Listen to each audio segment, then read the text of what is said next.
አንድ ሊቅ ይላል ክርስቶስ ዘውትር ወደኛ የሚመጣው በደሃ ወይም በእንግዳ ሰው ነው ይላል። ክርስቶስን ማግኘት ከፈለክ ደሃውን አግኘው፣ እንግዳውን ተቀበለው። ክርስቶስ እኮ የሚገኘው እንደዚህ ነው። ወንጌል የሚያስተምረን ይህንን ነው። ለተኩሳችን፣ ለጥፍር መሞረጃችን፣ ለዚህ አስደናቂ ዊጋችን አይኑር። እንደዚህ ምንም አይመርባችሁ። በመጠን አይሆንም፣ በልክ አይሆንም። እግዚአብሔር ይወደዋል ይሄን ያህል ብዙ ሰውነታችንና አካላችን ላይ ኢንቨስት ማድረግ፣ ትልቅ ፋብሪካ መገንባት እስኪመስል ድረስ።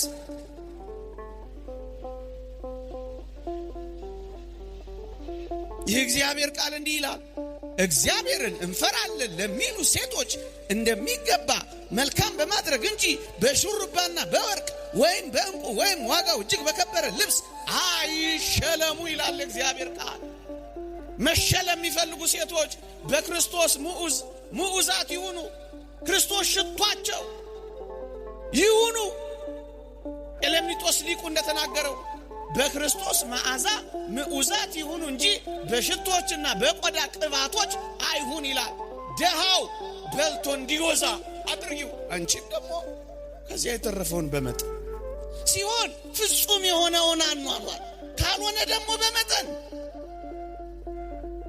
ሲሆን ወንጌል ላይ የተጻፈውን ለመፈጸም በመጨከን፣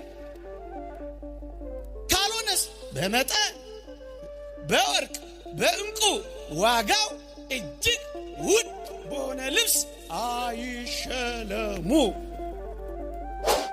ወገኔ ይሄ ዘመን እንደ ተራራ ነው። ካልተሸካከምን የማንዘልቀው፣ ካልተደጋገፍ የማንሻገረው ብርቱ በት ነው ይሄ ዓለም እያሳረፈ ያለው። ሁለት እግሮች የሉህምን? ሂድና ጠይቅበታ። ሁለት አይኖች እኮ አሉ። ሂድና የታመሙትን ጎብኝበታ። ቢያንስ አንድ ጣራ እኮ አለ፣ አስጠልልበታ። ገንዘብ ባይኖርህ፣ ምትሰጠው ብልጽግና ባይኖርህ፣ እግር አለ፣ ጎብኝበት። አይን አለ፣ እይበት። ጸሎት አለ፣ ስጠው። ፈቃድ አለ፣ ፈቃድህን መጽውተው። ወገኖቼ ሀብት የሚባለው ምንድን ነው? በኪስ የሞላው ብቻ፣ በቦርሳ የታጨቀው ብቻ፣ በጎተራ የተከተተው ብቻ፣ በአካውንት የተቀመጠው ብቻ፣ እሱ ብቻ አይደለም ሀብት። እና ሌላ ሀብት ምንድነው? ሌላ ሀብትማ ምንድነው? በጉልበታችሁና በወዛችሁ ተንከባከቧ።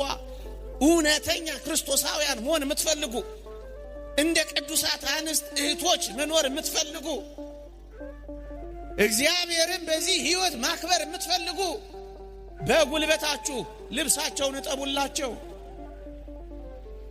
በሳምንት አንድ ቀን ሄዳችሁ ቤታቸውን አጽዱላቸው። ፀሐይ የማይሞቁትን አሙቋቸው። ተባያቸውን አራግፉና ለሥጋው ደሙ አብቋቸው። ነጭ ልብስ አልብሷቸው። ስራችሁ ይሄ ብቻ ይሁን። ገንዘብ የለሽም፣ ጉልበት አለሽ። ይሄ ሀብት እኮ ነው፣ ጸጋ እኮ ነው ወገኖቼ። ጉዳይ አስፈጽምላቸው። ባንክ ቤት ሄደው መፈረም ሲፈልጉ ጎትታ አግዛቸው። ሀብት ማለት እኮ ይሄ ነው። ኦርቶዶክሳውያን በዚህ ዘመን ቤት ሞልቷቸው የሰው ረሃብ የያዛቸዋሉ። ሰው የናፈቃቸው ገንዘብ ይቆረጥላቸዋል፣ ወላጆቻቸው ግን አያዋቸው። ሰው የራባቸዋሉ፣ ተጠርቅሞባቸው የሚኖሩ ትልልቅ ህንፃ ውስጥ የሚኖሩ ጎብኛቸው። መብል ሞልቷቸው ፍቅር የራባቸዋሉ፣ ጸብ የከበባቸው። ሴጣን ፍቅር ያስተዋቸው ያጠላላቸው። እንዴት ክፉ ዘመን እንደሆነ የተወደደች አመጣ የወለደችን እናት ያጣላቸዋሉ። ፍቅር ስጣቸው። የሚያወሩት የሚተነፍሱት ይፈልጋሉ። ጆሮ ስጣቸው። እኮ ምጽዋት ነው ወገኖቼ። እፍኝ ጥሬ ሞልቷቸው አስታዋሽ ልብ የተነፈጋቸዋሉ። ይሄን ልብህን ስጣቸው፣ አስታውሳቸው። 2 ዲናር የለም ሞልቶ ክርስቶስ በረሃብ ምክንያት ለሞት ከተቃረበ የኛ መሽቀርቀር ምንድነው? በልክና በመጠን እንኑር ነው ዓላማው። አትልበሱ አይመርባችሁ እያልኩ አይደለም። በልኩ በመጠን ኑሩ አይልም ወንጌላችን? በመጠን እግዚአብሔርን እንፈራለን እንደሚሉ ሴቶች መልካም በማድረግ ይሄ መልካም ማድረግ ምንድነው? እንግዶችን መቀበል ነዋ። ይሄ መልካም ማድረግ ምን ማለት ነው? የቅዱሳንን እግር ማጠብ ነዋ። ድሆችን መመገብ ነዋ። ምእመናን የምር ክርስቶሳውያን መሆን ከፈለግ እንዲህ አይነቱን ስራ በሰፈር ውስጥ እንዲህ አይነቱን ስራ በምግባረ ሰናይ አለን አይደል? ምግባረ ሰናይ በአመት አንድ ጊዜ በሬ ያረድን የአመት አንድ ቀን ጥጋበኞች መፍጠር አይደለም፣ ሰካራም መፍጠር አይደለም መሆን ያለበት። በር የተዘጋባቸውን እፍኝ ጥሬ ኩባያው ኃይል የሌላቸውን እነዛ የሚያገላብጥ ያጡትን ቅድስት መሆን ከፈለግሽ ይሄንን ስሪ። ጽም ብለሽ እውቅና አገኘሽ አልገኘ የለም፣ ሰው አወቀ አላወቀ የለም፣ ተጨበጨበላ አልተጨበጨ አይመለከትም። ክርስቶስን ነው የምታስተናግደው። የእግዚአብሔር ቃል እንዲህ ይላል፣ ልጆችን በመልካም ማስተዳደር፣ እንግዶችን መቀበል፣ የቅዱሳንን እግር ማጠብ፣ በትሩፋት ታጌጡ ዘንድ እወዳለሁ። ትሩፋት እስካልከኝ ምንድነው? ይሄው አትርሳው። ያን መቅደስ ሲፈርስ ዝም አትበለው። ይሄ መቅደስ ሲፈርስ እንደምትረባረብበት ያ መቅደስ እየፈረሰ ነው፣ ድረስለት። የተረሳው መቅደስ በዚህች ምሽት በዚህ ርዕስ እንማራለን። የተረሳው መቅደስ። በዚህ ዘመን እግዚአብሔር ይመስገን የፈረሱ መቅደሶችን እናድሳለን። በዚህ ዘመን እግዚአብሔር ይመስገን ያዘመሙ መቅደሶችን ቀና ቀና እናደርጋለን። በዚህ ዘመን እግዚአብሔር ይመስገን የተሸነቆሩ መቅደሶችን ተረባርበን እንደፍናለን። እግዚአብሔር ይመስገን በዚህ ዘመን የተዘጉ መቅደሶችን እናስከፍታለን። በመቅደስ ውስጥ ክፉ ነገር ማየት አንፈልግም። ስለ መቅደሳችን እግዚአብሔር ይመስገን እንታገላለን፣ ዋጋም እንከፍላለን። እግዚአብሔር ይመስገን። ይህ እንዴት ድንቅ ይመስላችኋል ምእመናን? በዚህች ምሽት ግን ስለዚህ መቅደሳችን ላስታውሳችሁ አይደለም በፊታችሁ የቆምኩት። ስለ ተረሳ መቅደስ ግን ማስታወስ ፈልጌ ነው። አንድ የተረሳ መቅደስ አለ። ውርጭና ቁር እየወረደበት የጋየ መቅደስ አለ። አንድ መቅደስ አለ ጠኔ ይዞት ረሃብ አቆራምዶት አንጀቱ የታጠፈ የክርስቶስ መቅደስ አለ። አዎ አንድ የተረሳ መቅደስ አለ። ውሃ ጥም አቃጥሎት ትናጋው ተጣብቆ ደርቆና ጠውልጎ የሚታይ አንድ ሌላ የክርስቶስ መቅደስ እኮ አለ። አዎ መጠለያ በማጣት በዋዩ በፀሐዩ የሚቃጠል አንድ ቅስሙ የተሰበረ መቅደስ አለ። እሱን መቅደስ እስኪ በዚህች ምሽት እናስታውሰው። አንድ ሊቅ እንዲህ ይላል፣ የክርስቶስ እውነተኛው መቅደስ የአማኙ ነፍስ ናት። እናስጊጠው፣ ልብስም እንስጠው፣ ስጦታም አንንፈገው፣ በእርሱ ጌታን እንኳን ደህና መጣህ እንበለው ይላል። የአማኙ የክርስቶስ እውነተኛ መቅደስ የአማኙ ነፍስ ናት ይላል። ይሄኛው መቅደስ አንድ ነው። ቅድም ተዘጋ ከፈት ነው። ሙጃ በቀልንበት፣ በዕጣን አወድ ነው። አፈሰሰ ጠገን ነው።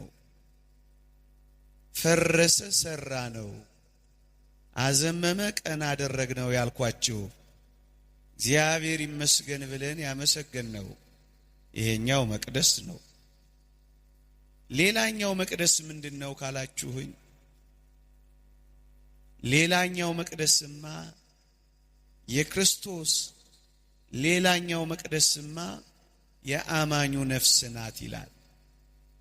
እናስጊጠው፣ ልብስም እንስጠው፣ ስጦታም አንንፈገው፣ ክርስቶስን በእርሱ እንኳን ደህና መጣህ እንበለው ይላል። አያችሁ፣ ሌላ መቅደስ አለ የፈረሰ፣ ሌላ መቅደስ አለ የጋየ፣ ሌላ መቅደስ አለ የተኮራመተ፣ ሌላ መቅደስ አለ የተሸነቆረ፣ ሌላ መቅደስ አለ የፈረሰ። እሱን ነው የተረሳው መቅደስ ያልኳችሁ። ወንጌላችን እናንተ የእግዚአብሔር ቤተ መቅደሶች አይደላችሁምን የሚለው ቃል ለዚህ ነው ወገኖቼ። እያንዳንዶቻችን የመንፈስ ቅዱስ ማደሪያ በመሆናችን የእግዚአብሔር ቤተ መቅደሶች ይለናል መጽሐፍ ቅዱስ ወገኖቼ። ለዚህ ነው ይህን የተረሳውን መቅደስ በዚህች ምሽት እንድንዘክረው የፈለኩት ወገኖቼ። ሊቁ ዮሐንስ አፈወርቅ በዚህ ጉዳይ ላይ ሰፊ ትምህርት የሰጠው በረከቱ ይደርብንና ሊቁ ዮሐንስ አፈወርቅ ስለዚህ መቅደስ ግሩም አድርጎ አትቷል። እንዲህ ይላል፣ ስሙኝ።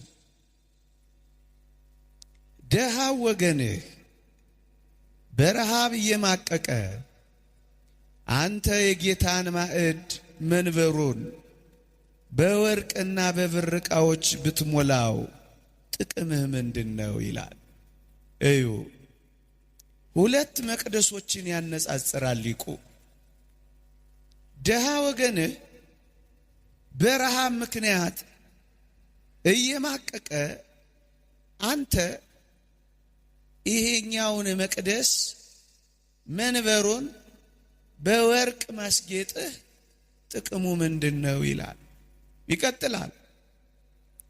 ነገር ግን አስቀድመ ደሃውን አብላው፣ አጠጣው፣ እንዲሁም አልብሰው፣ በመቀጠል መንበሩን በፈለከው መልክ በወርቅም ይሁን በብር አስጊጠው ይላል።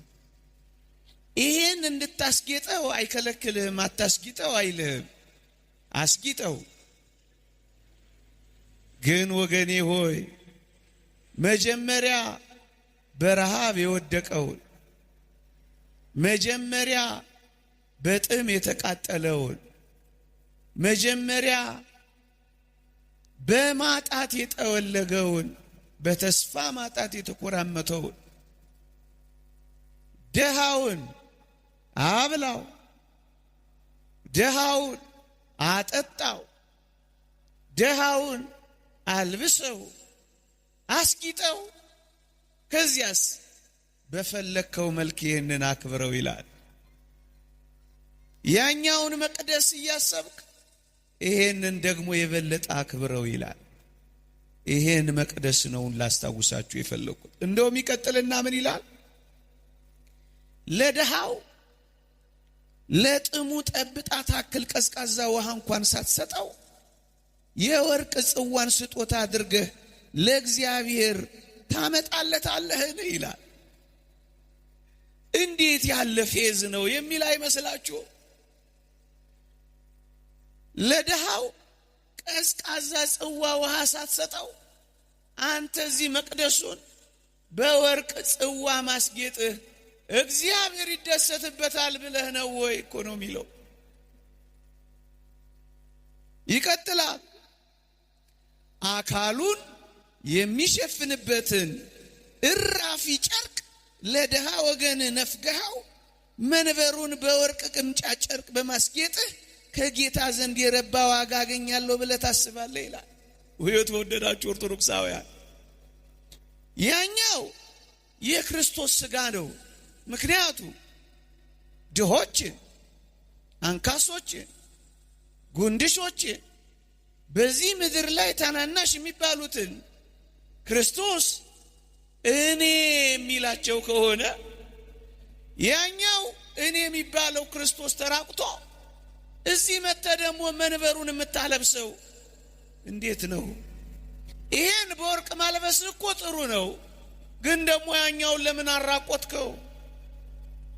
እዚህ ያለውን አካሉን አልብሰኸዋል፣ እሰየው። እዛ ያለውን አካሉን ግን እራፊ ጨርቅ ነፍገኸዋል። ምን ነው? ለምን መሰለ? እዚህ መንበሩን የምታከብረው የክርስቶስ ሥጋና ደም ስላለ ነው። ያኛው ደግሞ ረግጠኸው የገባኸው ደግሞ እሱ ራሱ የክርስቶስ ሥጋ ነው፣ አካሌ ይለዋል። እዛኛው አራቁተው እዚህኛው ብታለብስ፣ እዛኛው ረግጠኸው እዚህኛው ብታከብረው ጌታን ደስ የምታሰኘው ይመስልሃልን? ነው እኮ የሚለው። ይህን ለምን ማሳየት ፈለጉ? የሁለቱን መቅደሶች ንጽጽር በሊቃውንትም ጭምር ግጥም አድርገን እንድናስበው ነው። ያም ሥጋው ይህም ሥጋው፣ ይህን የምታከብረውን ያክል ያንንም አስታውሰው። ለዚህ የምታመጣውን ክብር ለዛኛው ጥቂት እንኳን አድርገው። ለዚህ የምታደገድገውን ጭምር ለዛኛው ጥቂት እንኳን አትንፈገው። ያም የክርስቶስ ማደሪያ ነው፣ ይህም ደግሞ የክብሩ ዙፋን ነው። ታዲያስ ያኛውን አትርሳው፣ ያኛውን አስታውሰው ነው የሚለው ወገኖቼ። እንደው ምን ይላል? አስቀድመህ ደሃ ወገንህን አስበው፣ መግበው፣ አልብሰው፣ ከዚያም ሥጋውንና ደሙን ከፈለክ በሐር ጨርቅ አክብረው። በዚህ ያከበርከውን በዚያ ግን አታራቅተው። ይህን ሥጋዬ እንዳለው ያንን ደግሞ ብራብ አላበላችሁኝም ያለው አካሉ ነው።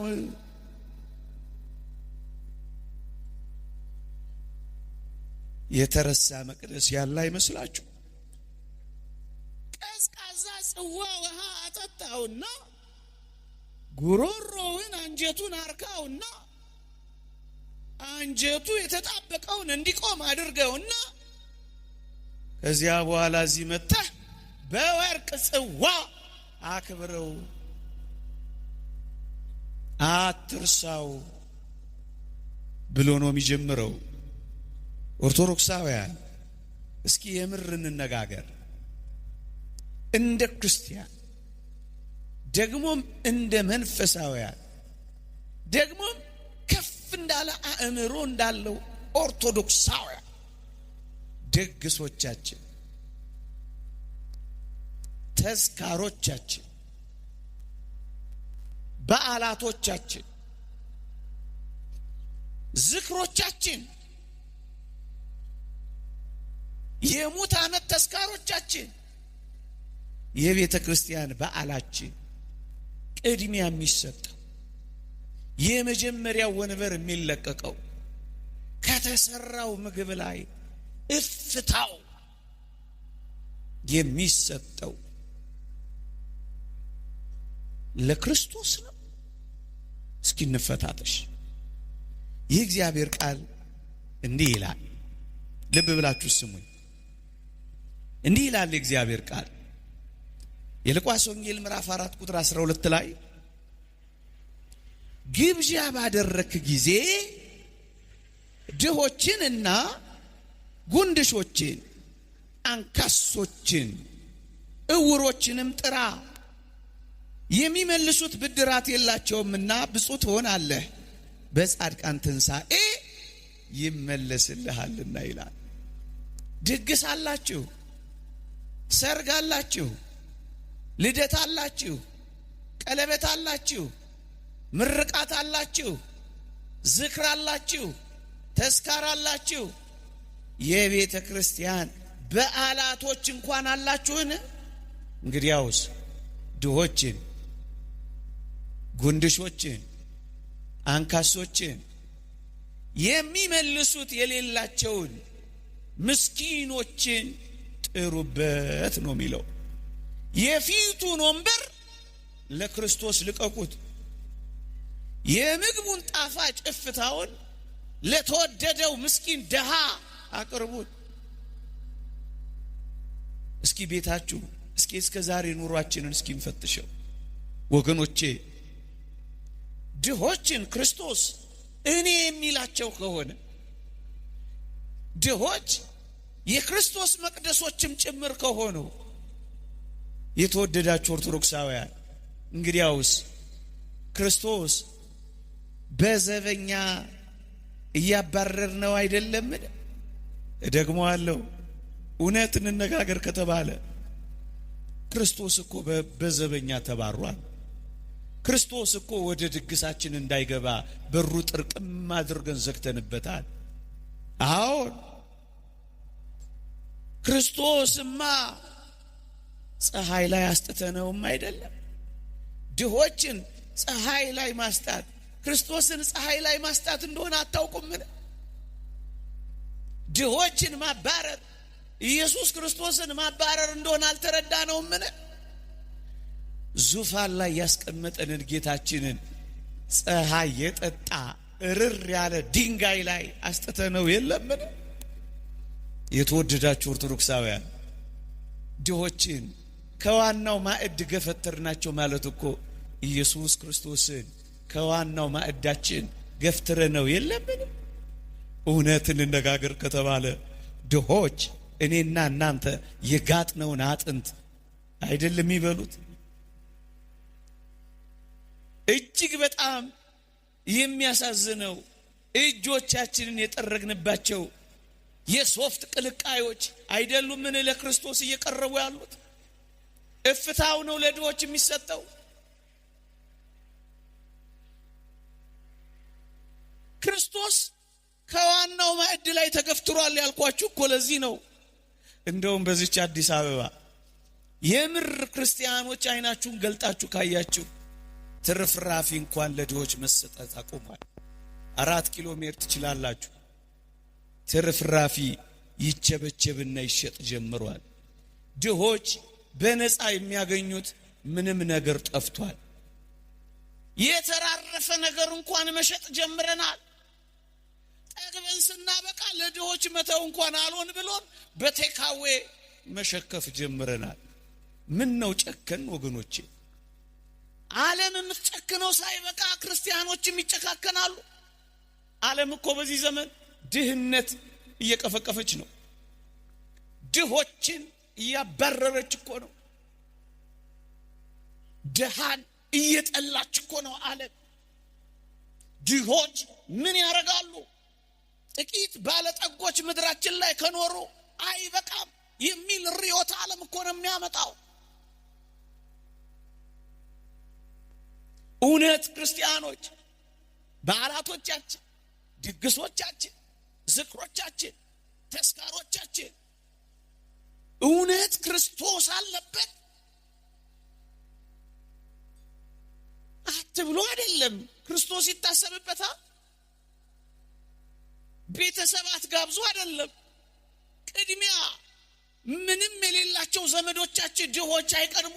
ድግስ ባደረክ ጊዜ ድሆችን፣ ጉንድሾችን፣ አንካሶችን ጥራ።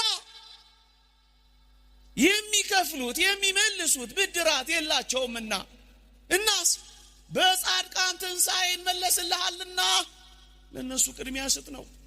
የፊት ወንበሩን ከክርስቶስ ነጥቃናል። እንካ በንካ ነው። ለጠሩን ነው ምንጠራው፣ ለጋበዙን ነው ምንጋብዘው። ማኪያቶ ለከፈሉልን ነው ወተት ምንግተው። እንካ በንካ ሆኗል ነገሩ። የክርስትና ዘሩ ተቀይሯል። እንደውም ቅዱስ ዮሐንስ አፈወርቅ እንዲህ ይላል፣ በሞቴ ልብ ብላችሁ ስሙኝ። ትምህርት አጥቶ እንደ ይሄን የሚያስተምረው? ከዚህ በላይ ትምህርት አለ መሰለ መጽሐፍ ቅዱስ ውስጥ? ሌላው ማጀቢያ ነው። እኛ የዳን ነው በስጦታ ነው። የተወደደ እግዚአብሔር ልጁን ሰጥቶ፣ የተወደደ ልጁ ራሱን ሰጥቶ በስጦታ እኮ የዳን ነው። ደግሞስ ኋላ የምንድነው በምንድነው ካላችሁኝ፣ እመኑኝ በስጦታ ነው ምንድነው። በስጦታ ዳን፣ በስጦታ እንድናለን። በመከራ አዳነን፣ በመከራ እንድናለን። በመስቀል አዳነን፣ መስቀል ተሸክመን እንድናለን። በጠበበ ክርስቲያናዊ ሕይወት እንድናለን። ለሱ ነው መዳን። ብራብ፣ ብጠማ፣ ብታረዝ ያለው በስጦታ እኮ ስለምንድን ነው ወገኖቼ። ወንጌል ማለት ይሄ ነው። ዝም ብዬ ኢየሱስ ኢየሱስ እንድልላ ትጠብቅ። ወንጌል ተግባራዊ ወንጌል ይሄ ነው። ክርስቶስ የሰራው ይሄ ነው። ተመላልሶ የፈጸመው ይሄንን ነው። ድሆችን እኛን አሰበን፣ ባለጸጋ አደረገን። በጥም የተቃጠልነውን የዘላለም ውሃ ሆነን አረካን። በረሃብ ጠብልገን ነበር፣ ስጋውን ሰጠን፣ አጠገበን። ከቤታችን ተሰደን ነበር፣ ከቤቱ ተሰደደ መጣና ወደ ስደት ቤታችን መለሰን። ስጦታ ማለት ይሄ ነው። ወንጌል ማለት ይሄ ነው። እና ቅዱስ ዮሐንስ አፈወርቅ እንዲህ ይላል፣ አንተ ከተገቢው በላይ ትመገባለህ። ክርስቶስ የሚያስፈልገውን እንኳን አልበላ። እመኑኝ፣ ጨርሲ ተባብለን ሆዳችን እስኪታመም እየበላን ነው ምንተኛው። ከተገቢው በላይ እንበላለን። በጣም ብዙ እንደዚህ አይነት ጸበል ቤት የሚኖሩ አስታዋሽ የሌላቸው እህቶችና ወንድሞች ያውቃለሁ። ምግብ ከበላው 3 ቀን ሆኖኛል የሚሉ ብዙ ክርስቲያኖችን ትሰማላችሁ። ወንጌል አውደ ምሕረት ላይ መሰብሰብ ብቻ ነው። አንዳንዴ እኮ ይደንቃል። በጣም ብዙ ሚሊዮኖች ለጉባኤያት ይፈሳሉ። ጥቂት ብሮች ደሃን ማሰብ አይቻልም። አንዳንዴ ቅምጥልነት ያበዛንም ይመስላል። አንተ ከተገቢው በላይ ትመገባለህ። አትልበሱ፣ አይድመቃችሁ፣ አታጊጡ ማለቴ ግን አይደለም። ደሃውን አስቡት ማለቴ እንጂ። እንዲህ ይላል፣ አንተ ከተገቢው በላይ ትመገባለህ። ክርስቶስ የሚያስፈልገውን እንኳን አልበላም። የተለያዩ ኬኮችን ትበላለህ፣ እርሱ የደረቀ የዳቦ ቁራሽ እንኳን አልበላም። አንተ የተጣራ የወይን ጠጅ ትጠጣለህ፣ ነገር ግን እርሱ ቀዝቃዛ ኩባያ ውሃ እንኳን አልሰጠው። አንተ በለሰለሰና በተለበጠ አልጋ ትተኛለህ፣ ነገር ግን እርሱ በውጭ ሆኖ በቁር ያልቃል። አንተ ለክርስቶስ የሆኑትን ገንዘቦች ሁሉ ጭርስ አድርገህ ወስደሃል ይላል። አዲስ አበባ ውስጥ በክረምት የሚሞቱ ሕፃናት ቁጥር የትየለሌ ነው። ስታቲስቲክሱን ተመልከቱት። ውርጩ፣ ጎርፉ፣ ቁሩ መቋቋም አቅቷቸው ቤንዚል እየሳቡ ያበዱ ሕፃናት እዚህ ውጭ ታገኛላችሁ። እንደዚህ ዘመን ክርስቲያኖች ግፈኞች አለን። አንድ ደሃ በወር ትጎበኛላችሁ፣ ጸጉሩን የምታብሱለት፣ ረሃቡን የምታስተግሱለት። አንድ ምስኪን አላችሁ፣ አንድ ክርስቶስ አላችሁ አጠገባችሁ። ለልጃችሁ ብቻ ከምታስቡ ጨመር አድርጋችሁ ለአንድ ደሃ ታስባላችሁ። ለምድረ ቤንዚል የምትስበው አልኩት። አንድ ቀን በርዶኛል እንዲሞቀኝ ብዬ ነዋል። ለብርድ ብለው ይጀምሩታል። አኮራምቶ ግን ጥሏቸዋል። በቃ ቱቦ መንገድ ሲሰራ እኔ ዛሬ 10 ዓመት አንድ ምስኪን ጠይቄዋለሁ። ምንድነው ደስ የሚል? በክረምት መንገድ ሲቆፈር አቤት ደስ እንደሚለኝ። እንዴ አንተ ደግሞ ከመንገድ ጋር ምን አገናኘ አልኩት። መሐንዲስ አይደለ እንዴ? አላወቅም ጋሼ። ቱቦ እኮ ይመጣል እና ቱቦስ ማደሪያ ይሆነናል። ቀላል መስሏል እንዴ? ቀና ስንል ፍሎሮ ላይ ከላይ ዶፍ ከስር ጎርፍ እየወረደበት ነው ለካ የሚሞተው። ቱቦ ሲቀመጥ ግን ትንሽ ቀን እናገኛለን፣ ክረምቱን እናልፋለን አለ። አንተ ግን ብዙ ሰርቪስ ቤት ድር ያደራው አለ። ኧረ ግፍ ነው። አንድ ደሃ ምትጎበኝ በቃ ብዙ እኮ አይደለም ጥቂት። እንደው የእውነት ማውገዜ አይደለም፣ ፍርደኛ መሆኔ አይደለም። አማረብኝ ብዬ መድረክ ስላገኘው አንዳንዶችን ማሳፈር ፈልጌ አይደለም። እግዚአብሔር ያውቀዋል። የኛ መኪና አቡጀዲ ልብስ አላት። ልብስ የሌለው ሰው ስንት ነው? ቁም ሳጥናችን በቅያሪ ልብስ ተጨናንቋል። ለክርስቲያን እንደሚገባ በመጠን መኖር አቅቶን በጣም ተሽከርካሪዎችና ጌጠኞች ሆነናል። አንድ ምስኪን ደሃ ግን በጥቂት ዓመታት እንኳን አንድ ልብስ አያገኝ። ምናልባትም ዕቃ ሳይጠፋ ልብሳችንን ዕቃ ጠፍቶ ቢሆን እንኳን እሺ፣ ዕቃ ሳይጠፋ እንኳን ልዋጭ ለመቀየር ያስቀመጥናቸው ስንት ናቸው? መስጠት አልሆንልን አለ፣ መያዝ ብቻ ሆነ። መቅደሱ ተረስቷል። ደሃው ፀሐይና ብርድ ይፈራረቅበታል። እኛ ሞዴል ብራንድ ይፈራረቅ። ሰው ብርድ ልብስ አጥቷል፣ እኛ በብራንድ ተጨናንቀናል። ደሃው አልተረሳም፣ መቅደሱ አልተረሳም፣ ምስኪኑ አልተተወም።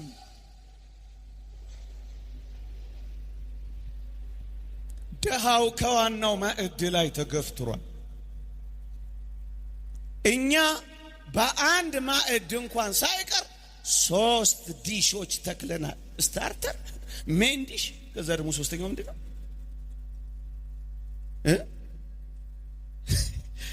ስታርተር ይባላል፣ የሆነ ነገር ይባላል። ከዛስ ሜን ዲሽ ይመጣል። ከዛስ ዴዘርት ይባላል።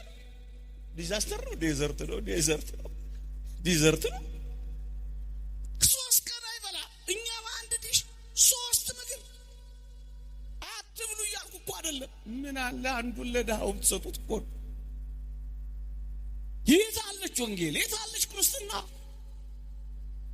የት አለ ድሃውን ማሰብ? የት አለ ምስኪኑን ማሰብ? ምዕመናን፣ አንድ ሊቅ እንዲህ ይላል፣ ክርስቶስ በረሃብ ምክንያት በሞት ከተቀባረበ ይላል፣ በጌጣጌጥ ያሸበረቀው ማንነት ላንተ ምንድን ነው ይላል። ክርስቶስ እኮ በረሃብ ምክንያት ለሞት ተቃርቧል። ያውም በዚህ ዘመን ኑሮ በአስቸጋሪ ሁኔታ በተወደደበት፣ ምን በላ ምን ጠጣ ያለ ሰው በሚያስብበት፣ እንኳን ያለው እንኳን የሌለው ያለው እንኳን እንዴት ቀን እንደሚገፋ በተጨነቀበት፣ ኑሮ አስማትና ተአምር በሆነበት፣ ዙሩን ማክረር እንጂ ማቅለል ለዓለማችን ባልሆነበት በዚህ ዘመን እንደ ክርስቲያኖች ሊተሳሰብ የሚገባ ይኖር ይሆን? ብዙዎች ተስፋ እየቆረጡ፣ በጣም ብዙዎች ተስፋ እየቆረጡ። ታዲያ የረሳናቸው እንተዋወሳ። የዚህ ትምህርት ዓላማ እሱ ብቻ፣ ሌላ አይደለም። እንድንጎራረስ። በጥንቷ ቤተ ክርስቲያን ታሪክ ልንገራችሁ። በዕለተ ሰንበት ሁል ጊዜ የገንዘብ ማዋጣት ይደረግ ነበር በዕለተ ሰንበት። ከዚያስ ለድሆች ይከፋፈል ነበር። የገንዘብ መዋጫችን የት አለ? የለም።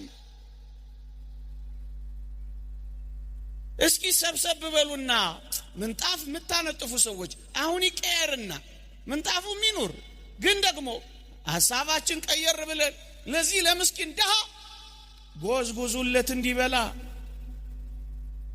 የሚራቡትን በቤት ቁጥር አውጥታችሁ እስኪ ሰብሰብ ብላችሁ ልባም እናቶች ትንንሽ አገልግል እያያዛችሁ እስኪ ተጎራረሱ። ልባም ወጣቶች እስኪ ይህንን አድርጉ፣ ተዉት። ለድሃ የሚሰጥ ለእግዚአብሔር ያበድራል ነው የሚለው መጽሐፍ ቅዱስ። ለእግዚአብሔር አበዳሪዎቹን እስኪ ስራ ስሩ። ክርስቶስ በረሃብ ምክንያት ለሞት ከተቃረበ የኛ መሽቀርቀር ምንድነው? በልክና በመጠን እንኖር ነው ዓላማው። አትልበሱ አይመርባችሁ እያልኩ አይደለም። በልኩ በመጠን ኑሩ አይልም ወንጌላችን? በመጠን ሁለት እግሮች የሉህምን? ሂድና ጠይቅበታ። ሁለት አይኖች እኮ አሉ። ሂድና የታመሙትን ጎብኝበታ። ቢያንስ አንድ ጣራ እኮ አለ፣ አስጠልልበታ። ገንዘብ ባይኖርህ የምትሰጠው ብልጽግና ባይኖርህ እግር አለ፣ ጎብኝበት። አይን አለ፣ እይበት። ጸሎት አለ፣ ስጠው። ፈቃድ አለ፣ ፈቃድህን መጽውተው። ወገኖቼ ሀብት የሚባለው ምንድን ነው? በኪስ የሞላው ብቻ፣ በቦርሳ የታጨቀው ብቻ፣ በጎተራ የተከተተው ብቻ፣ በአካውንት የተቀመጠው ብቻ፣ እሱ ብቻ አይደለም ሀብት። እና ሌላ ሀብት ምንድነው? ሌላ ሀብትማ ምንድነው? በጉልበታችሁና በወዛችሁ ተንከባከቧ።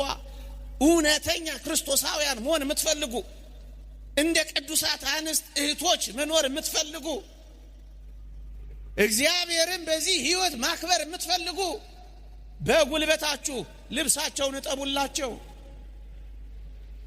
በሳምንት አንድ ቀን ሄዳችሁ ቤታቸውን አጽዱላቸው። ፀሐይ የማይሞቁትን አሙቋቸው። ተባያቸውን አራግፎና ለስጋው ደሙ አብቋቸው። ነጭ ልብስ አልብሷቸው።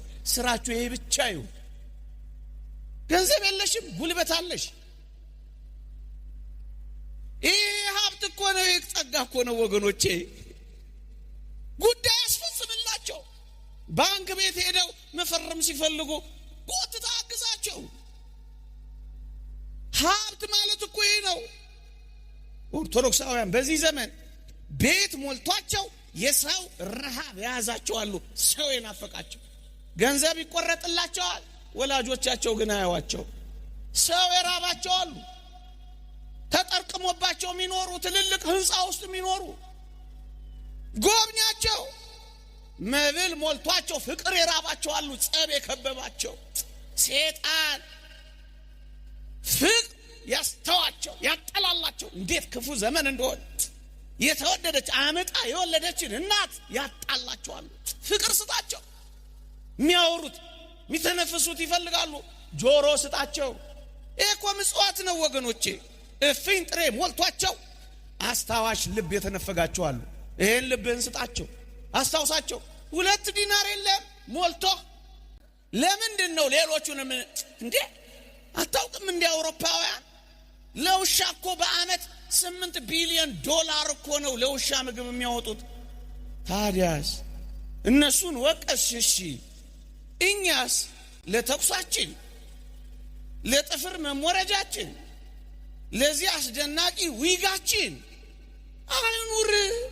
እንደዚህ ምንም አጣይ አይመርባችሁ እኮ። በመጠን አይሆንም፣ በልክ አይሆንም።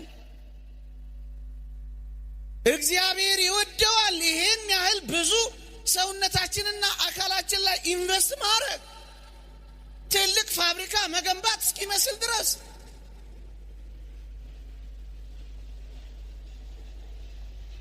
የእግዚአብሔር ቃል እንዲህ ይላል፣ እግዚአብሔርን እንፈራለን ለሚሉ ሴቶች እንደሚገባ መልካም በማድረግ እንጂ በሹሩባና በወርቅ ወይም በእንቁ ወይም ዋጋው እጅግ በከበረ ልብስ አይሸለሙ ይላል እግዚአብሔር ቃል።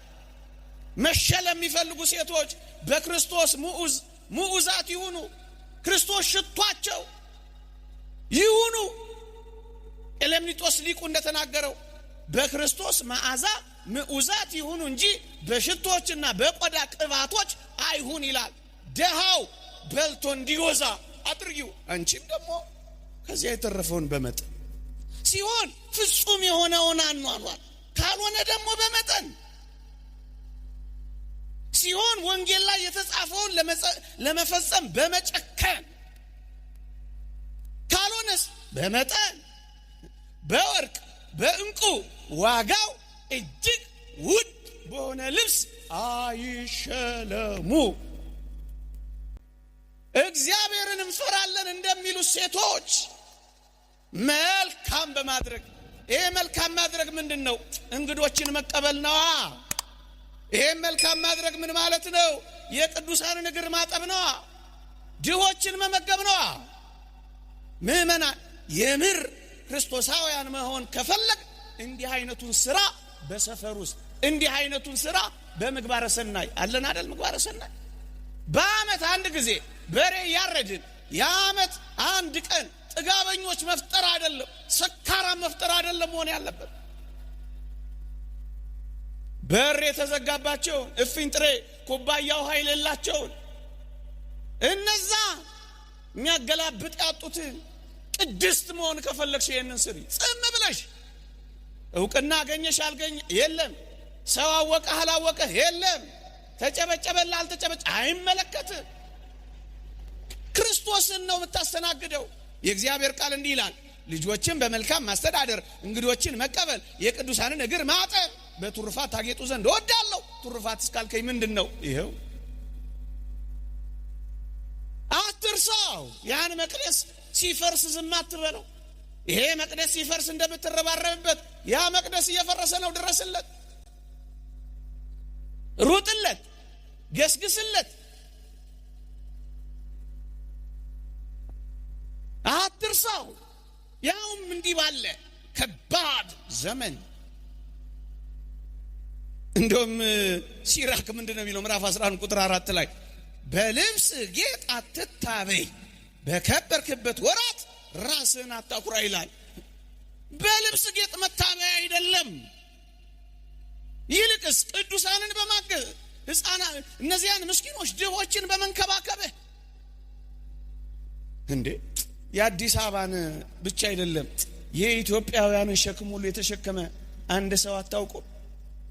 ሁሉ ጊዜ ሳስበው ስለሚመስጠኝ ነው። አታውቁም? አንድ ሰው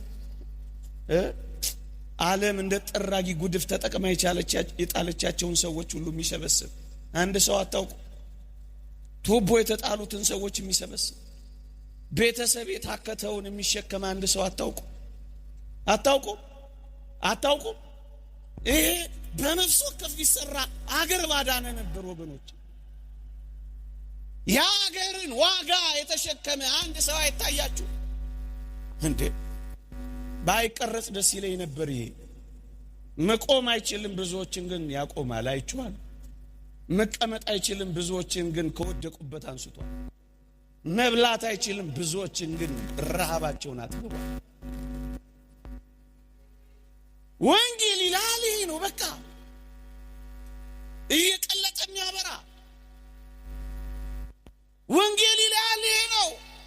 እያካፈለ አይደለም፣ የሌለውን እንኳን የሚሰጥ ወንጌል ይላል ይሄ ነው። ይሄንን ኑርበት። ጥቂት ጥቂት ሊለምኑን አይገባም። ለምን ልንሰጣቸው ነበር የሚገባው ወገኖቼ።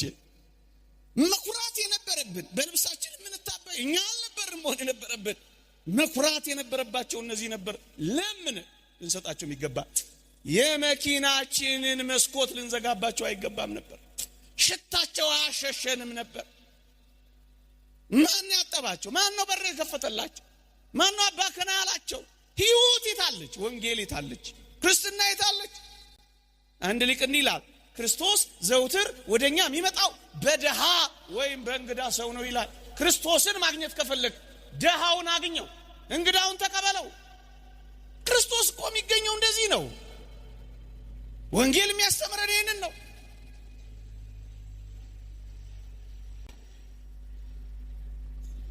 ክርስቶስ የሚገኘው የአባ ቢሾይን ታሪክ እዚህ ጋር ላምጣው። ግሩም ነው። ላምጣውማ በሞቴ። አባ ቢሾይን እግዚአብሔር እንዲህ አለው ይላል፣ በዚህ ታላቅ ተራራ ላይ ነገ እገለጣለሁ፣ ሰንበት ነበር እገለጥልሃለሁ ህዝቡን ንገር እገለጣለሁ እባርካችኋለሁ አላቸው ይላል። ሁሉም በለቱ ከአባ ቢሾይ ቀድመው ወደ ተራራው ገሰገሱ። ተራራው ግርጌ ሲደርሱ ተራራው ታች አንድ ደካማ ምንም የሌለው ረሃብ ያጠወለገው መንቀሳቀስ የማይችል ደካማ እዛ ተራራው ስር ቁጭ ብሏል። ወዴት እየሄዳችሁ ነው ክርስቲያኖች አላቸው። እግዚአብሔር በተራራው ላይ ገለጣለሁ ብሎ ለአባ ቢሾይ ነግሮታል። በተራራው ላይ ክርስቶስን ለማግኘት ሩጫ ይዘናል አሉት። እባካችሁ እኔንም ጌታዬን አሳዩኝ ብሎ ለመናቸው። ማን ይሸከማል አንተ? ማን ጊዜ ይሰጣል አንተ? ትተውት ሁሉም ወደ ተራራቸው ገሰገሱ። መጨረሻ የመጣው ማን መሰላችሁ? አባ ቢሾይ ነው። ስዕሉን ተመልከቱትማ። አረጋዊው አባ ቢሾይ ልክ ተራራው ግርጌ ሲሄድ አንድ ምስኪን ወድቆ አገኘ። አባ ቢሾይ አባቴ የት ነው የምትሄደው አለው። እግዚአብሔር በተራራው ላይ ይገለጣል። እናስ ልናየው ልናገኘው ነው የምንሄደው። እባክህ እኔንም ውሰደኝ። እሺ። አረጋዊ ነው። የተንቀጠቀጠ ጉልበት ያለው የጎበጠ ወገብ ያለው የጃጀ ሰውነት ያለው ሊፈርስ አንዳሙስ የቀረው ሰውነት ይዞ ስዕሉን ተመልከቱት። በቤተ ክርስቲያን ደሃውን ተሸከመው ይላል። ከዛስ ተራራውን ይወጣ ጀመር። ወገኔ ይሄ ዘመን እንደ ተራራ ነው። ካልተሸካከምን ማንዘልቀው፣ ካልተደጋገፍ ማንሻገረው ብርቱ በት ነው ይሄ ዓለም እያሳረፈ ያለው። ተሸከመው። እናንተ ኦርቶዶክሳውያን ዘመዶቻችሁን እንኳን መሸከም ሰልችቷችሁ ይሆን? አንዳንድ እናቶች ልጆቻቸውን እንኳን መሸከም ሰልችቷቸዋል። እንሰማለን እኮ አንዳንድ እናቶች ልጆች የለፉበትን እንኳን ማስቀመጥ እኮ አቅቷቸዋል። ይነግሩናል አንዳንዶች። ባላችሁን መሸከም ሰልችቷችሁ ይሆን? የሚስትን ጥቂት አመል መሸከም ሰልችቶ ይሆን? ወንድምህን ደጉመው። የት ይል ታዲያ?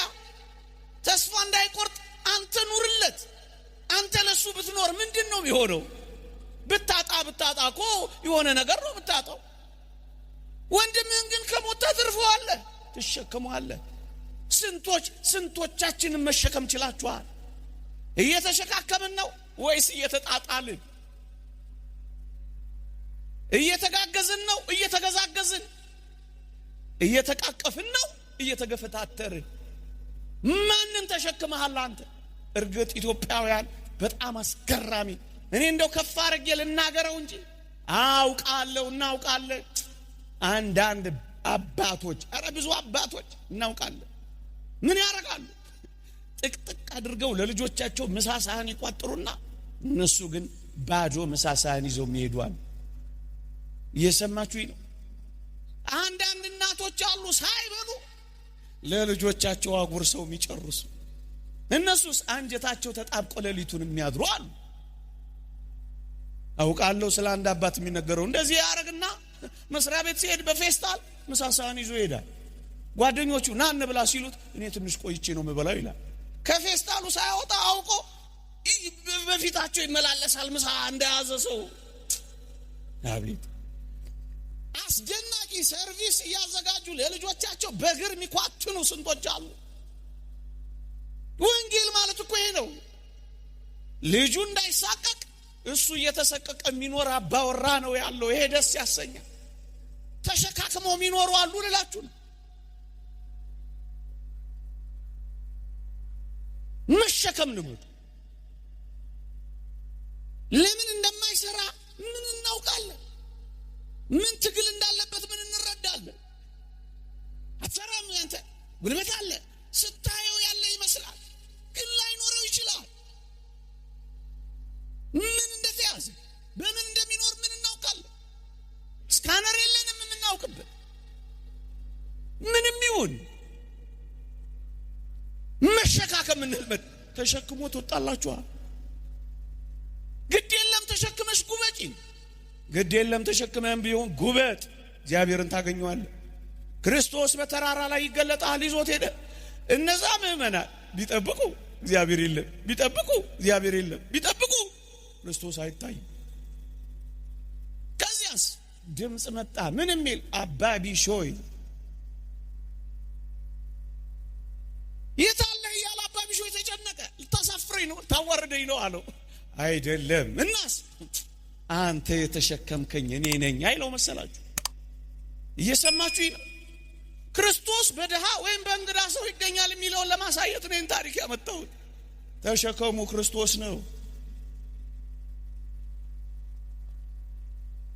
አንዳንዴማ ከባድ ነው ማሰብ ራሱ ይከብዳል። ከባድ ነው። የዛሬ ጥቂት ዓመት ኤፍኤም ሬዲዮ ላይ የሰማው ታሪክ ሁሌ ዘገነነኛል። አንድ አጥማቂ ነበር እዚህ እስጢፋኖስ ቤተክርስቲያን። ይሄንን የሰማች አንዲት ከገጠር የምትኖር ኦርቶዶክሳዊት ታማሚ ናት። ለመጠመቅ ትፈልግና 3 ህፃናት ልጆቿን ይዛ እስጢፋኖስ ቤተክርስቲያን ትመጣለች። አባ ከና ያላት የለም፣ መጠለያም አልተፈቀደላት፣ ቤትም የሰጣት የለም፣ ገንዘብም የላትም። ባሏ ትቷት ሄዷል። እየተጠመቀች ጥቂት ቀን አደረች። እስጢፋኖስ ጀርባ ታውቃላችሁ ወንዞች አሉ፣ ጫካዎች አሉ። ከጥቂት ቀናት ቆይታ በኋላ አንድ የተወደደ ህፃኗን ከጫካውና ከወንዙ የወጣ ጅብ በላባት። ብዙ ክርስቲያኖች እኮ ቤት ባለበት ከተማ እንዲህ ያሉ እንግዶች መጠለያ የማያገኙበት ሀገር የት አለ ማሳረፊያችን? ቤተ ክርስቲያን ለአንዳንዶች ማሳረፊያ የታለ ይሰራቸው? ይሄ ልብ የት አለ ያለ?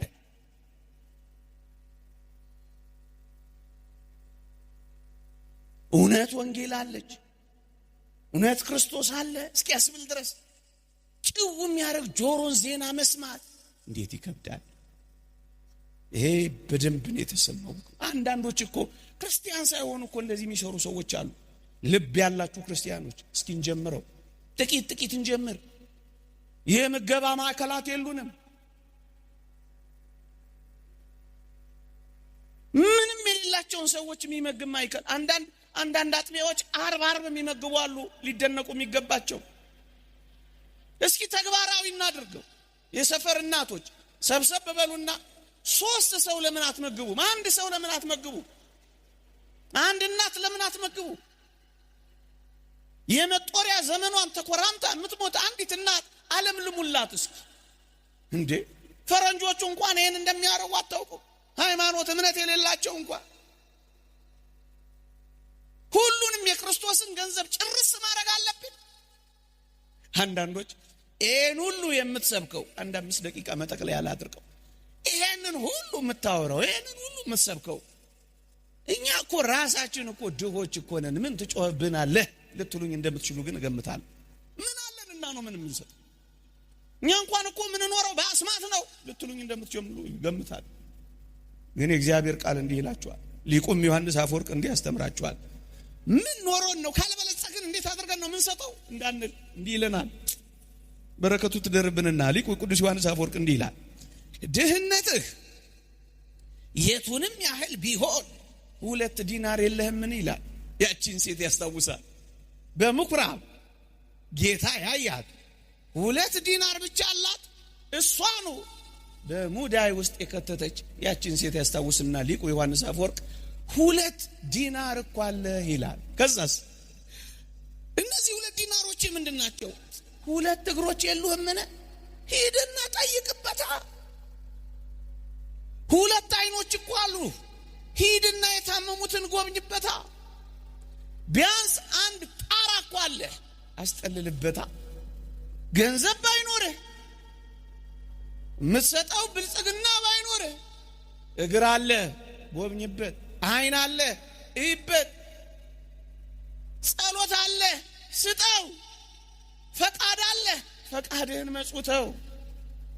ወገኖቼ ሀብት የሚባለው ምንድን ነው? በኪስ የሞላው ብቻ፣ በቦርሳ የታጨቀው ብቻ፣ በጎተራ የተከተተው ብቻ፣ በአካውንት የተቀመጠው ብቻ እሱ ብቻ አይደለም ሀብት። እና ሌላ ሀብት ምንድነው? ሌላ ሀብትማ ምንድነው? በጉልበታችሁና በወዛችሁ ተንከባከቧ። እውነተኛ ክርስቶሳውያን መሆን የምትፈልጉ፣ እንደ ቅዱሳት አንስት እህቶች መኖር የምትፈልጉ፣ እግዚአብሔርን በዚህ ህይወት ማክበር የምትፈልጉ፣ በጉልበታችሁ ልብሳቸውን እጠቡላቸው። በሳምንት 1 ቀን ሄዳችሁ ቤታቸውን አጽዱላቸው። ፀሐይ የማይሞቁትን አሙቋቸው። ተባያቸውን አራግፎና ለስጋው ደሙ አብቋቸው። ነጭ ልብስ አልብሷቸው። ስራችሁ ይሄ ብቻ ይሁን። ገንዘብ የለሽም፣ ጉልበት አለሽ።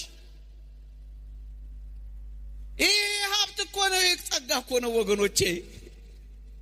ጉዳይ አስፈጽምላቸው። ባንክ ቤት ሄደው መፈረም ሲፈልጉ ጎትታ አግዛቸው። ሀብት ማለት እኮ ይሄ ነው። ኦርቶዶክሳውያን በዚህ ዘመን ቤት ሞልቷቸው የሰው ረሃብ የያዛቸው አሉ። ሰው የናፈቃቸው ገንዘብ ይቆረጥላቸዋል፣ ወላጆቻቸው ግን አያዋቸው። ሰው የራባቸው አሉ። ተጠርቅሞባቸው የሚኖሩ ትልልቅ ህንፃ ውስጥ የሚኖሩ ጎብኛቸው።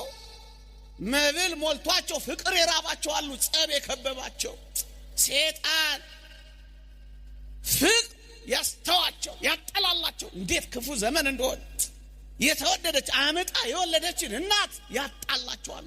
ፍቅር ስጣቸው። የሚያወሩት የሚተነፍሱት ይፈልጋሉ። ጆሮ ስጣቸው። እኮ ምጽዋት ነው ወገኖቼ። እፍኝ ጥሬ ሞልቷቸው አስታዋሽ ልብ የተነፈጋቸው አሉ። ይሄን ልብህን ስጣቸው፣ አስታውሳቸው። 2 ዲናር የለም ሞልቶ ወንጌል እኮ ይችናል። ብራ የመጨረሻዋ የወንጌል ቃል እኮ የመጨረሻዋ የምጽአት የመጨረሻዋ ቃል እኮ ይችናል። ሲመጣ ክርስቶስ ተነፍጎታል፣ ቤት ተነፍጎታል፣ ልብስ ተነፍጎታል። ሲጨርስ የሚጠይቀው ጥያቄ ይህንን ነው። ሰጥተህ አልብሰኸኛል ወይ? ይህንን ነው እኮ የሚለው። ገንዘብ ኖሯቸው ጆሮ ሀዘን ሰብሯቸው የሚያጽናናቸው ያጡ ስንቶች ናቸው። የተወደድክ አንተ ኦርቶዶክሳዊ እውቀት አለህ። እውቀት ኖሮ ብር ከሌለህ የድሆችን ልጆች ቱቶር አስጠናበታ። እውቀት እኮ ሀብትህ ነው። በእውነት በቁም ነገር ልንገራችሁ፣ የእነዚህን ካህናት እዚህ መቅደስ ውስጥ የሚያገለግሉ የእግዚአብሔርን እንደራሴዎች የእግዚአብሔርን ካህናት ልጆች አስጠናበት።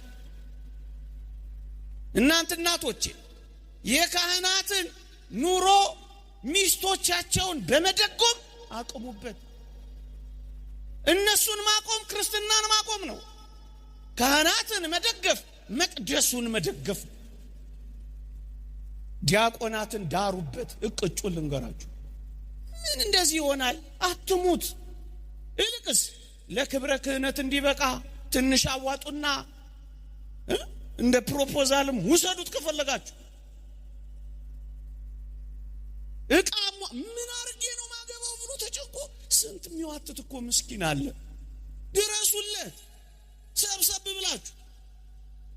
አጠፋ ሽንቁሩን ከምታዩበት ፓትርያርክ ሺኖዳ የተናገሩት አስደናቂ ቃል አለ። ሊቀ ዲያቆናት ሀቢብ ጊዮርጊስ ቤተክርስቲያን በሚጎርላት ነገር አንድም ቀን ነቀፌታን ሰንዝሮ አያውቅም። እናስ የሚጎርላትን ነገር ሰራላ። አትንቀፋቸው። የሚጎላቸውን ነገር ስራላቸው።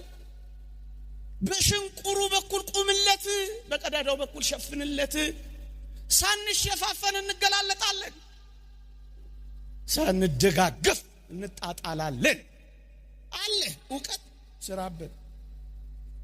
ጥቂት ጥቂት ሰብሰብ ብላችሁ አንድ ላይ ካልቻላችሁ ጥቂት ጥቂት ሆናችሁ እውቀት ያጎበጣችሁ ወንጌል ባፋችሁ የሞላ የነፍስ ረሃብ ላለው ስበኩበት፣ አስተምሩ። የሚደርስለት ላጣው ለዚህ ምእመን ወንጌልን እንኳን መንገር እንዴት አስደናቂ ምጽዋት መሰላችሁ። እዚህ ያሉ አገልጋዮች እኔን ጨምሮ ጌታችን የሚጠይቀን ብራብ አበላችሁኝ ወይ ብሎ ምግብ እንዳይመስላችሁ፣ መጠጥ እንዳይመስላችሁ። ተስፋ ለቆረጠው ራሱን እያነቀላለው የወንጌልን ቃል መጽናናት ለሚፈልገው ስበኩት። በየቤቱ ሂዱና አጽናኑት። አለሁል በሉት። አንድ ቀን ተስፋ ስጡት። ብራብ አበላኝ ወይ ይላል አንተ ካህን ሆይ። ብጠማ አጠጣኝ ወይ ይላል። እሱ ነው ጸጋ፣ እሱ ነው ሀብ። አንድ ነገር ግን እናትረሱ፣ ትምህርቴን ለማጠናቀቅ ሁላችንም የትኛውም ጸጋ ቢኖረን የተሰጠን ነው፣ የኛ አይደለም። የተመጸወት ነው፣ ተመጽውተን ነው። ንዑድ ክቡር የሚሆን ሐዋርያ ጳውሎስ እንዳልተሰጠህ የምትመካው ምንድነው ይላል ቆሮንቶስ ላይ። እንዳልተሰጠ ሰው ተመክተናል፣ የኛ መስሎናል። ለዚህ እኮ ነው ኮራ ነው። የኛ አይደለም፣ የተሰጠን ነው። የተሰጠን ከሆነ ደግሞ ለምን ተሰጠን ካላችሁኝ እንድናከፋፍልለት ነው የተሰጠን። አከፋፋዮች ነን እኛ። ሰጪው እግዚአብሔር ነው፣ አምጪው እግዚአብሔር ነው። አከፋፋይ ነን፣ ሆልሴለሮች ነን እኛ። እንዳከፋፍልለት ነው የሰጠኝ። በሀብት ላይ የሾመኝ ጉልበት የሰጠኝ እንዳከፋፍልለት ነው። እንደውም ማሪሳቅ ምን ይላል? በዝናብ ያበቀለው በፀሐይ ያበሰለው የእግዚአብሔር ገንዘብ ነው ብለህ በትህትና መጽውተው ይላል። የእግዚአብሔር ነው፣ ስጠው። የተሰጠህ እንድትሰጥ ነው። ጾምህን እንኳን የምትውለው እኮ እንድትሰጥ ነበር፣ እምቢ አልክ እንጂ አንተ። ምን ይላል መጽሐፋችን? በጾም ለክርስቶስ የምንራበው ይላል በረሃብ ምክንያት፣ በጾም ምክንያት የሚራቡትን ሰዎች ረሃብ እንድንማር ነው ይላል። ከዛስ እንድንራራ ነው ይላል። አጠራቅመን እንድንበላ አይደለም፣ እንድንመጸውተው ነው። አሁን ጾም ይገባል። ህይወታችን ይሄ ነው መሆን ያለበት። በፌስታል ይዘሽ ውጪና አቢው በቃ። የቤተክርስቲያናችን ትምህርት የጠዋት ደሃ ለማታ ደሃ እንኳን ይመጽውት ይላል። ረፈድፈድ አድርጎ ለወጣው ሰነፉ ወይም ደግሞ ደካማው የጠዋቱ ደሃ ጥቂት ያካፍለው ይላል። በጣም ጥልቅ ነው ትምህርታችን። የጋራችን ነው አላለልንም እንጂ የጋራችን ነው። እንደውም ዮሐንስ አፈወርቅ ምን ይላል? ታላላቆቹ ጸጋዎች እንኳን የጋራችን ናቸው ይላል። ፀሐይን ተመልከቱ። የኔ ፀሐይ ሚላት ማን ነው? የኛ አይደለች? ታላላቆቹ ጸጋዎች የኛ ከሆኑ ትንንሾቹማ እንዴት የኛ አይደሉም መሰላችሁ? አንድ ዳ በቃ አንድ ምስኪን በወር በቀን ተው የምትችሉ ከሆነ የጋራ አድርጉት። ማዳችሁን የጋራ አድርጉት። በቃ ሌላ የመጨረሻ ልላችሁ የምችለው ሰዓት ስለሄደብኝ፣ ሀብታችሁን በጣም ከፈለጋችሁት፣ ሀብታችሁን በጣም ከወደዳችሁት አንድ ምክር ልመክራችሁ ላብቅ። በጣም ከወደዳችሁት ሀብታችሁን፣ ገንዘባችሁን በጣም ከፈለጋችሁት እንዲህ አድርጉት። በድሆች ሆድ ውስጥ ወደ ሰማይ ላኩት። የሊቃውንት ምክር ነው፣ የኔ አይደለም። እርቃን በወጡት ውስጥ እያለበሳችሁ ወደ ሰማይ ላኳት። የእግዚአብሔር ቃል እንዲህ ይላል፣ በአመፃ ገንዘብ በሰማይ ወዳጆችን ለራሳችሁ አብጁ ይላል። አልዓዛር አብርሃም ወዳጁ እንደሆነ ወዳጆቹን አብጁበት። የሚያቅፏችሁ በሰማይ አብጁበት። እንደ አልዓዛር ያሉ ድሆችን በመጎብኘት ድሆች በሰማይ እንዲጎበኟችሁ አድርጉበት። ወደ ላይ ላኩት። በከርሰ ርሁባን በኩል ለክርስቶስ የምትቀርብ ቁርባን አድርጋችሁ አቅርቧት። ወደ ሰማይ ላኳት። ወደ ሰማይ ላኳት። በዚህ ምድር ላይ ካስቀመጣችሁት ብልና ዝገት ይበላዋል። በሰማይ ከተቀመጠ ግን ብልና ዝገት አያጠፉትም። ሌቦች አጥሩን ጥሰው ግድጋድ ምሰው ግንብ አፍርሰው ጉድጓድ ቆፍረው አይሰርቁትም። ወደ ሰማይ ላኳት። ወደ ሰማይ ባንክ ከማስቀመጥ በላይ ብዙ ኢንተረስት አላት። ወደ ሰማይ ላኳት። አክሲዮን ከመግዛት በላይ ብዙ ትርፍ ብዙ ዲቪደንድ አላት። ወደ ሰማይ ላኳት። ሀብታችሁን ከፈለጋችሁ በድሆች ሆድ ውስጥ በድሆች እርቃን ውስጥ ወደ ሰማይ ላኳት። ተረትም ውሸትም አይደለም። ይህ ዘላለማዊ እውነት። ወንጌል ማለት ደግሞ ይሄ ነው። ይሄን የሚኖሩ ደግሞ የታደሉ ናቸው። እንደዚህ አይነት አስደናቂ ህይወት ደግሞ የለም። ልዕልና ያላት ሰማያዊ ህይወት የምታጎናጽፍ ደግሞ እቺ ነው። ይሄን የሚኖር ደግሞ በጣም ጭምት ነው የሚሆነው። ሀብትን ወደ መቅናቅ ይመጣል። አይጣላም። ሰላማዊ ነው የሚሆነው። አይገፈታተርም። የምትሰጥ ከሆነ የሌላውን አትመኝም። እመነኝ፣ ወንጌልን ሁሉ በህይወት እየፈጸምክ ትኖራለህ። ይሄ ዓለም የሚጣላው ስለተስገበገበ እኮ የኔ ነው እያለ መከራ የሚበላው እኮ ለዚህ ነው።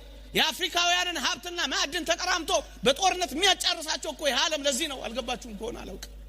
እኛንም ያው መከራ የሚያበላን እኮ አንድ ራፊ መሬት ሊሆን ይችላል ትቶት የሚሄደው ይኸው ለምን? ስግብግቦች ሆድ መስጠትም ቢያል መቀበል ብቻ ነው የምንፈልገው። እንካ አይደለም አምጣ ነው ጸሎታችን ሁሉ አምጣ ነው። ሀብትን መናቅ ይማራል። በጣም አስደናቂ የትሩፋት ህይወትን መኖር ይጀምራል። እንዲህ አይነት ሰው ጸጥተኛ ይሆናል፣ ጭምት ይሆናል፣ አፍቃሪ ይሆናል። እንዴት አስደናቂ ልዕልና አላት መሰላችሁ። ስለዚህ ወደ ሰማይ እንላካት።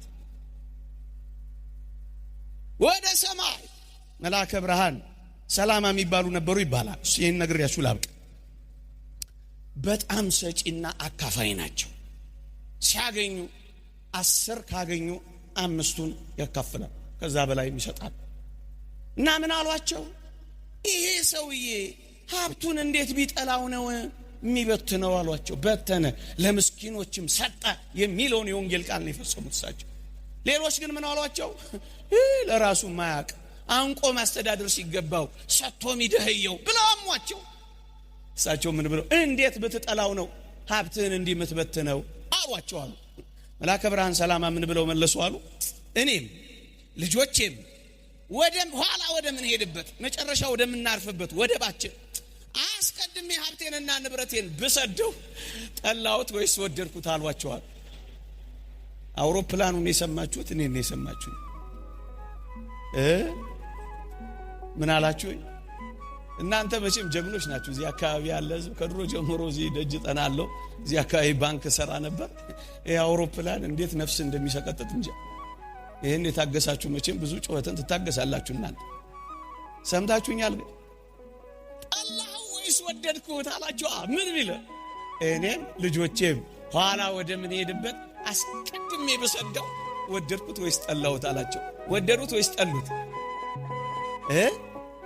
ሰምታችሁኛል ማለት ነው። እሰይ ሀብታችሁን ከወደዳችሁ ወዴት ላኳት? የተረሳው መቅደስ። ተግባራዊ ህይወት ከዛሬ ጀምሮ እንጀምር። ይቆየን። የእግዚአብሔር ቸርነት፣ የእመቤታችን አማላጅነት፣ የቅዱሳን በረከት ረድኤት አይለየን። እግዚአብሔር ይስጥልን። አሜን። አብራስ